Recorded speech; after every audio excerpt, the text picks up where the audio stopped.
Okey, kali ni aku nak tunjuk kesilapan yang biasa trader BBMA buat. Okey. Biasa kalau, biasa trader BBMA yang dah lama ni biasa dia akan guna multi time frame lah. Dia tak akan bergantung pada satu time frame. Okey. So kita tengok contoh kat sini. Okey, katalah dia ambil 3 time frame M15, H1 dan juga H4. Okey, abangkan daily kat sini lah. Okey, katalah H4 ni adalah dia punya time frame utama lah. Okey. So time frame utama, okey. So bila dia tengok kat sini apa yang berlaku kat sini. Okey. So kat sini dia dah nampak ada candle arah kukuh. Dia nampak ada candle arah kukuh kat sini. So apa dia nampak kat sini adalah setup lah. Okey, sini ekstrim, ambil 5 keluar BB.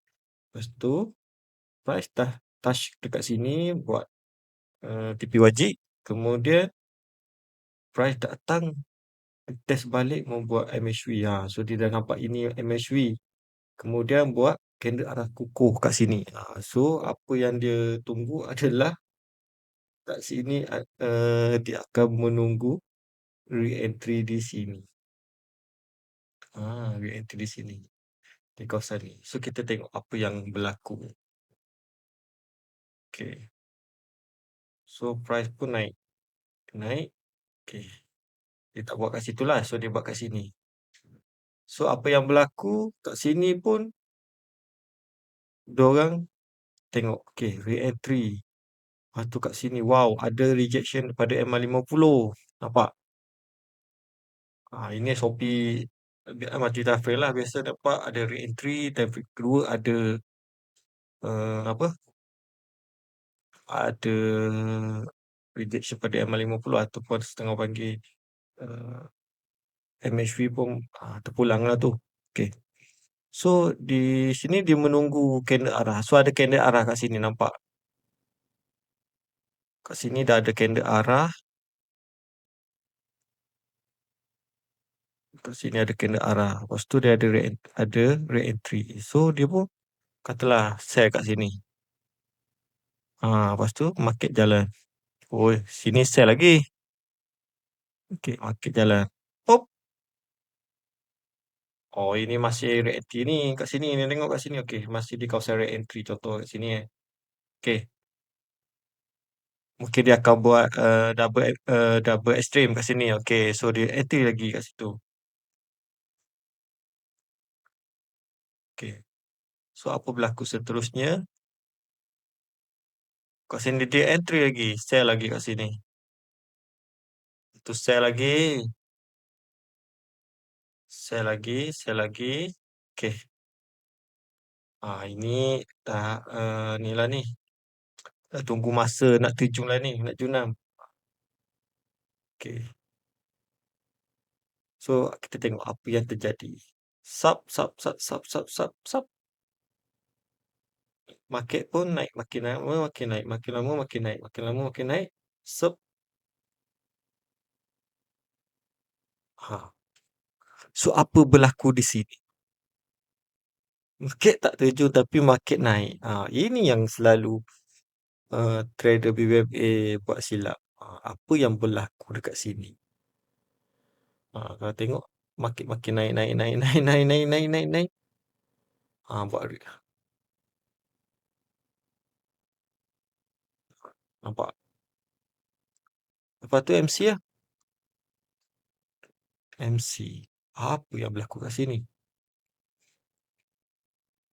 Di mana kesilapan dia? Okay, kita tengok balik.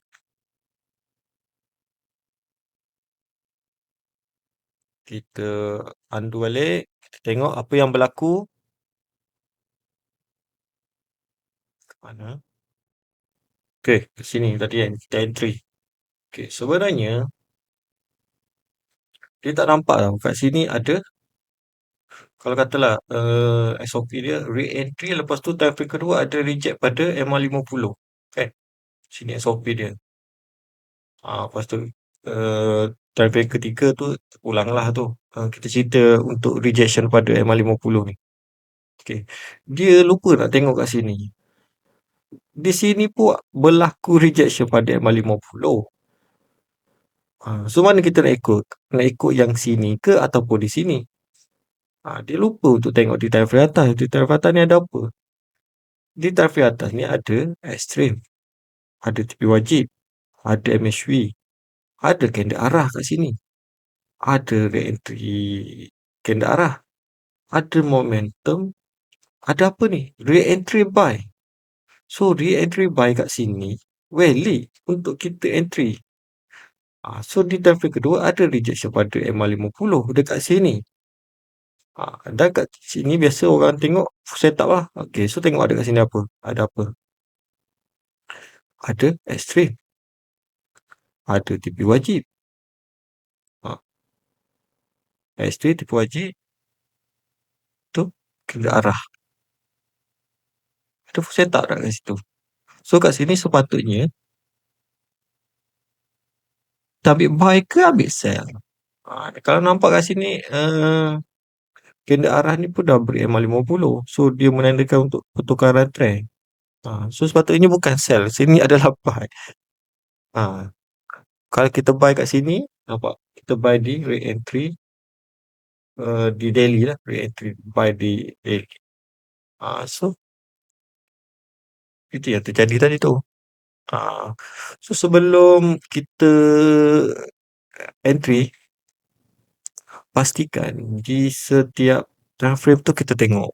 Kita jangan contoh kalau kita nak fokus H4 punya re-entry je, kita jangan lupa dengan daily punya satu time frame atas punya. Kita kena tengok juga satu time frame atas supaya kita tak tersalah tengok. Kalau kes macam ni, nanya MC lah kalau sini. Okay, so itu dulu untuk video kali ni. Kalau tak faham, boleh tanya di ruang komen lah. Okay. Assalamualaikum.